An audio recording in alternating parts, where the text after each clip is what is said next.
Hello সবাইকে, good morning. তো চলে আসলাম তোমাদের সাথে নতুন একটা মিনি ব্লগ নিয়ে।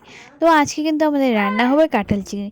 তো দেখতেই পাচ্ছ শাশুড়ি মা কিন্তু বসে কাঁঠালটা কেটে দিচ্ছে, তার সাথে চিংড়ি মাছগুলোও কাটবে। তো আজকে দেখতেই পাচ্ছ আমাদের কিন্তু নদীর জ্যান্ত চিংড়ি মাছ নিয়ে এসেছে। আর এই জ্যান্ত চিংড়ি মাছগুলো কিন্তু খেতে খুবই টেস্টি হয়।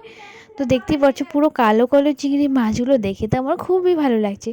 তার সাথে কিন্তু অন্য মাছও ছিল, কিন্তু কাঁঠালের সাথে এই চিংড়ি মাছগুলোই রান্না করবো আজকে। তারপর কিন্তু আমি ডাইরেক্ট চলে গেলাম রান্নাঘরে। তো রান্নাঘরে গিয়ে দেখি মা কিন্তু এখানে লাউয়ের ডোগাও কেটে রেখেছিল। তো এই লাউয়ের ডোগা দিয়ে আলু বেগুন দিয়ে কিন্তু একটা মাছের তরকারি করব। আর চিংড়ি মাছ কিন্তু বেশ অনেকগুলোই ছিল, তাই অল্প চিংড়ি মাছ দিয়ে এই লাউয়ের ডোগাগুলোও তরকারি করেছিলাম। তো এই চিংড়ি মাছগুলো দেখো কড়াইতে দেওয়ার সাথে সাথে কিন্তু একদম লাল টকটকে হয়ে গেছে।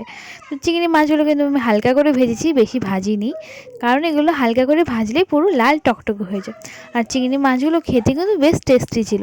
তো দেখতেই পাচ্ছ আমাদের লাউয়ের তরকারিটা একদম রেডি। তারপরে কাঁঠালটা বানানোর প্রিপারেশন চলছে।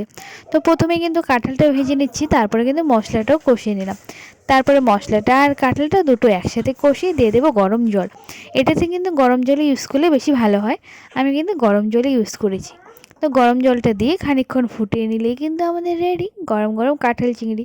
তো এই বছরের কাঁঠাল চিংড়ি তোমরা কারা কারা খেয়েছো নিচে কিন্তু কমেন্ট করে জানাতে ভুলো না। তো দেখতেই পাচ্ছ আমাদের রান্না বান্না পুরোপুরি কমপ্লিট।